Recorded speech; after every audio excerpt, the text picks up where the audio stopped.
चरण जिन अगम गम्य लखाइया। जब अपन कहते हैं हे सदगुरु मैं आपके कमलों की वंदना कर रहा हूँ, तो इसमें जानते हैं आप वो सदगुरु प्रसन्न हो जाता है और हमें जो अपना लेता है। तो वंदना करना इसलिए जरूरी है। जैसे दूसरा बंदा है, नमो ब्रह्म गुरुदेव नमो सब जगत आधारम।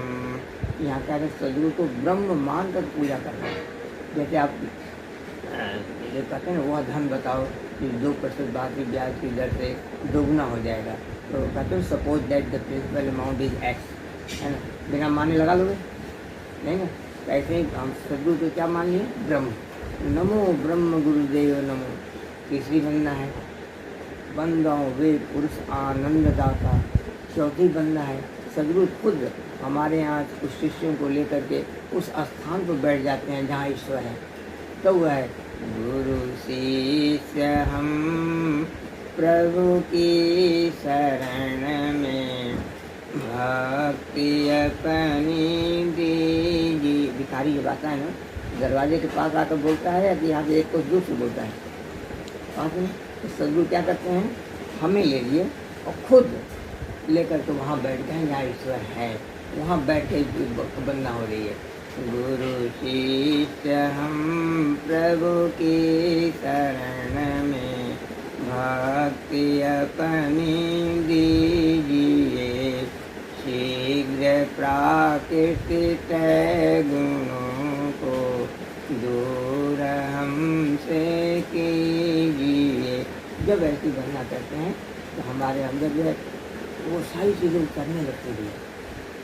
बात फॉलो करें, तो इसीलिए वंदना करना मोस्ट इसेंशियल है। और हर वंदना का ही भाव दूसरा है। एक वंदना दूसरे का कम्प्लीमेंट भी नहीं है। चलो पहली वंदना कर ली, इसलिए हम क्या करते हैं, अब हमारे पास चूँकि हम आप लोगों के बीच में रहते हैं, तो मुझे वंदना आरती शांति करना पड़ता है। तो मैं एक दिन में पहली वंदना करता हूँ, दूसरे दिन दूसरी वंदना, तीसरे दिन तीसरी वंदना, चौथे दिन चौथी वंदना, या तो पूरी वंदना टाइम होता है चारों वंदना करते हैं। हमारी पूजा कैसे होती है, हमारी पूजा सुनने पर आती है ना, आत्मा पूजा करती है ना।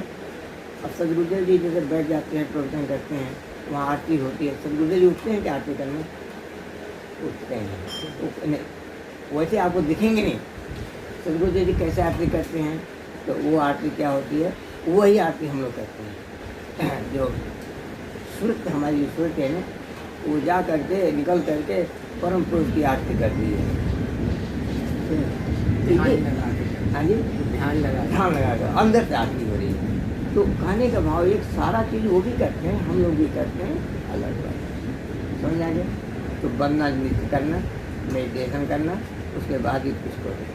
अगर ऐसा करते हो तो मैं समझ लो कि मैं क्या बताऊँ, बहुत ही उत्तम, मतलब उत्तम प्रकृति के बन जाओगे और जीवन में कोई भी कमी नहीं रहेगी।